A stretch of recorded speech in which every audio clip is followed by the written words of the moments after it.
Okay. Hi, Joseph. How are you? Real good, Douglas. How you doing? Doing fine. Thank you. Thank you for coming on the show. Excellent. Nice to have you with us. What exactly do you do? I see self empowerment speaker, workshop leader, author, and then prior you were in the entertainment industry. Were you a stand up comic? I was in the days of Ed Sullivan, and during the Vietnam era, I was in Europe. I used to entertain the troops. Yeah, Really? I did that for Oh. quite a while. Yeah, and the irony is really funny. When I came out west here, I got married in Switzerland, brought my wife out to Nevada so I could finish my degrees, and became a teacher out here in Nevada for quite a while. And I kind of just got out of the entertainment fields for virtually 40 or 50 years. And I was contacted by the VA last year, and they said, we understand you used to be an entertainer. We have a national contest going on in the arts and entertainment. Would you like to participate?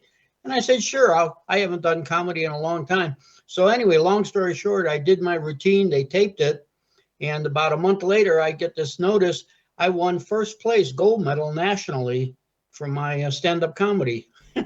Wow, that's And the great. irony is, it's material I used a half a century ago. Well, I'm going to pay you a compliment because I would have never guessed you were that old. Well, Uh, thank you. I turned 80 a couple of months ago. you're kidding. Wow. No, I kid you not. Okay. Must be all the pasta, you Well, know. it must be because I would have guessed you were around my age, and I just turned Oh my goodness. How old 60. are you? I just turned 60. That's terrific. See, you don't look it. You're a spring chicken. Well, that's fantastic. So you must know John Biner then, right? Oh yeah. Yeah, because he Well, was. not directly. I Oh, mean, I okay. know But certainly know of him. Yeah, all right, because he was on the show, I don't know, a year ago, and we had a nice conversation. We talked a lot about Ed Sullivan because Ed that's sort of cool. gave him his start uh, when he was an up and coming. So you were in that sort of age range, yeah? Right. And Yeah. comedy was so different then as compared to now. We had to be in the union. There was an actual union in those days. It was an entertainers union. Frank Sinatra, Dean Martin, everybody. We had to be in the entertainers union. Now there's nothing. Anybody can just jump up and say they're a comedian. And in those days, we wore suits and we kind of respected the audience. Now, I went to a couple of comedy clubs, and you sit in the audience and the guy comes out in holy blue jeans and a ripped shirt, and he insults the audience, and then you walk out having been insulted. And I don't know, it just seems so different now. Well, I think it's different in two ways. One, like you're saying, also the level of swearing has gone way up. Oh, exactly. You know, that's really interesting. It's funny you should say that because I'm certainly not a prude or anything, but in those days, my comedy was strictly family comedy type thing because, you never knew when you were going to get an engagement on TV or something. And in those days, you couldn't have anything quote unquote blue or anything. So I would tour all over Europe, Germany, London, England, everything to do all the military bases.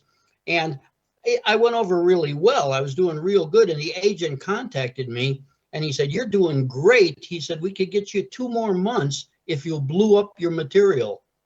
And I said, "Wait a minute." I said, "Is my material funny?" He said, "Oh, yeah, they love you." I said, "Then why do I need to blue it up?" But he said, "Well, that's kind of the trend. Everybody's going that way." And I don't know. To me, it's kind of sad. Why stick things in if they're not needed? Well, exactly. I mean, there's nothing wrong with swearing, but swearing for swearing's sake is ridiculous. It's gratuitous and I it's not I necessary. totally agree. I'm Yeah. glad you have that opinion. Well, Yeah. even people like George Carlin, who would have been around in your time, I guess, Hmm. he had that whole routine about the seven dirty words, and it was hysterical. But there was a purpose for him saying them, Exactly. right? Exactly. Oh well, Yeah. maybe we just sound like two old guys on a park bench now, complaining that the good old days are gone. But That's it. anyway, so okay, so you did that, and then you said you worked as a teacher for a while. What were you teaching? That's the thing. I did a lot of work with at-risk kids who, and it was really sad because I'd have kids 11, 12 years old and they virtually thought their life was over. They say, I'm just a dumb so-and-so, nobody, I have no future, no good. My dad tells me I'm worthless. And that really started to get to me because, I tell him, I'd say, hey, you got your whole life in front of you. You have all this potential. Well, I don't know. And that's what kind of got me hooked on the whole self-empowerment movement. There was a famous motivator, Zig Ziglar, who once said, it's so sad that so many people go to their graves with their songs unsung. And that's so true. We have so much potentiality inside of us, and the majority of people never even tap into it. And you think, what a waste. How many new inventions we could have had, how many great virtuosos there could have been, how much, beautiful music, whatever. But unless we tap into it, we'll never know. It really comes down to self-confidence and self-image, doesn't it?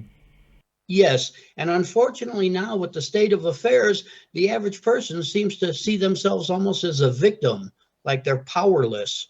I've had people say things like, well, what can I do? What can I do? I'm just one person. And so they don't do anything. And yet we are so powerful. Nelson Mandela, in his inaugural speech, said our greatest fear is not that we're powerful or not that we're inadequate, but that we're more powerful than we can ever imagine. And that's so true. We are creators of our life, but a lot of people don't recognize that. There does have to be a balance, though, because you can get people that are maniacal, where they really understand that they're endless and limitless, and they become completely power-driven madmen who want to control other people, who want to dominate other people, use other people. Well, that's a little different. That's being really egocentric. Yeah. And those people kind of go off on a tangent, and it doesn't really work.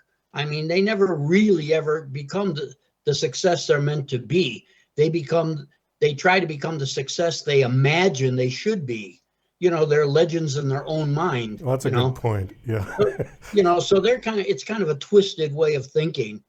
But the average person, if they'll just start exploring and tapping into themselves, my second book is called Unleash the Super You Within. And the book helps them tap into different things.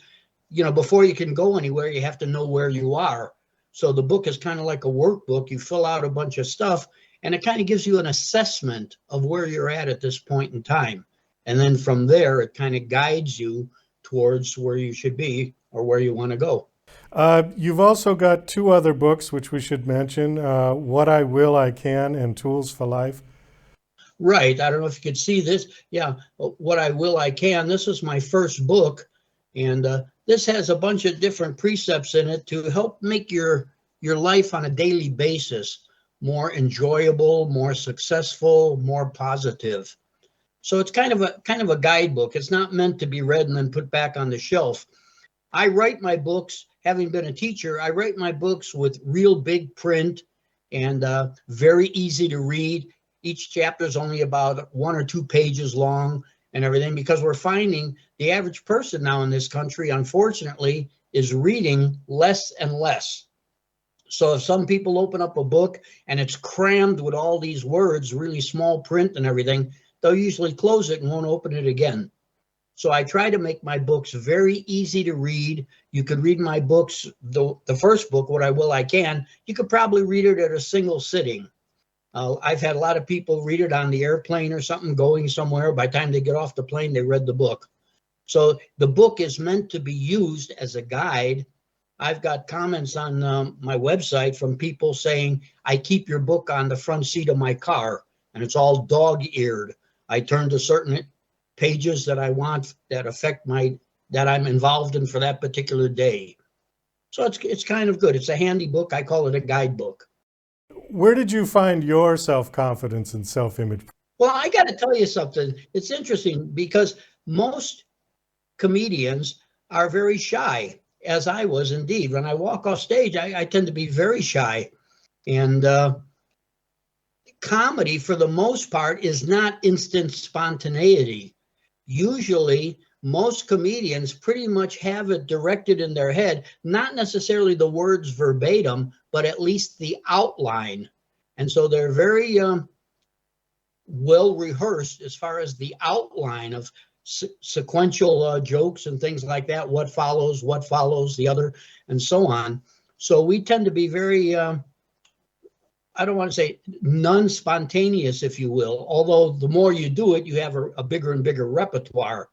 So if somebody comes from the audience and asks you some off-the-wall question, usually you can reply with something that's kind of germane or, relative to what they're talking about. Well, I've always thought that stand-ups really had the hardest job, because if you compare them to other people in the entertainment industry, even as a live theater actor, you've got other actors around you that you can play off of. A stand-up is alone, and you have no script. No self-respecting stand-up is going to use note cards or anything. I mean, you're there, and you've also got the added thing, like you just mentioned, about hecklers, which you wouldn't necessarily get in a theater. Precisely. And you've got to be able to take the heckler down, otherwise he'll take you down. Oh, exactly. It's very interesting. People don't understand that. I used to get people say, "Oh, I'm a comedian. I do, I love audiences. They love me and everything." And I say, the test of a good comedian is not how well you do with a good audience. It's how well you do with a terrible audience. Yeah. Because Yeah. if you could withstand all the heckling and everything else and still hold your own and keep control of the audience, then you're a true entertainer. But anybody can handle an audience that's eaten out of the palm of their hand. That's easy. But it's when things aren't going well that you really prove your worth. Yes. Absolutely. I agree. I was going to say, it's interesting. When I was working as an entertainer, I was based in London, and I worked all over England and everything, Germany for a while. And I got booked into a large Irish pub up in the mining country. And it was interesting. It was like a big beer fest, if you will. There were probably about 200 or 300 guys in there. And somehow I got booked into the thing. And I walked out on stage, and the first thing I heard was, "Yankee, go home. Yankee, go home." And no matter what I started to say, "Shut up, get off the stage, Yank," and everything else, I thought, oh, man, this is it, And they were all standing up, drinking beer and talking, and there's this big roar. And so I turned and I started to walk off stage, and the manager was in the wings, and he had his arms folded, and he said, And I said, "You don't understand. They hate me."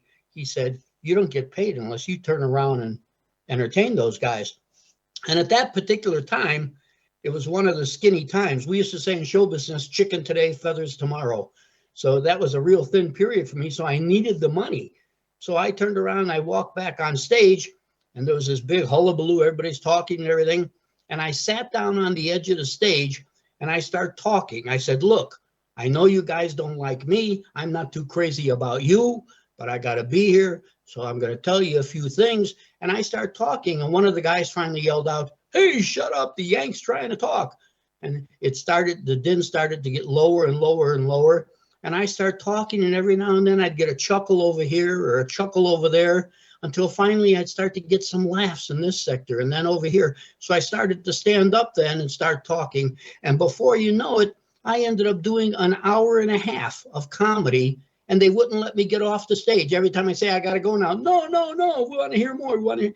And I used to keep a diary of all my shows, and I have that one rated as my worst show and the very best show I ever did. It was the same show. What a great story. And it's a great story to end the interview on, because we have just run out of time. Thank you. Interesting. Thank you so Well, much. if I could just quick interject, Yeah. that story shows that I never would have stuck it out and had the great experience had I walked off if the manager would have let me walk off. So in other words, when you fall down or if you fail for a while initially, you just keep going, because eventually there's a success at the end of the line. That's the moral to the story. Yeah, exactly. There you go. Well, Joe, thanks so much for coming on. It was nice meeting you. Do you have a website that you want to give out? I do. It's called whatiwillican.com. Whatiwillican.com. All right, great. And that, I assume that's the website for the book? Yes. All right, super. And the book is, how long has the book been out? The first one's been out for about 8 years, the second one for about 3, and the last one for about 1 year. Well, again, nice to meet you. Thank you for that story. That was very inspiring. And Well, thank you. My pleasure, Douglas. best of luck with everything you're doing. Thank you. I appreciate it.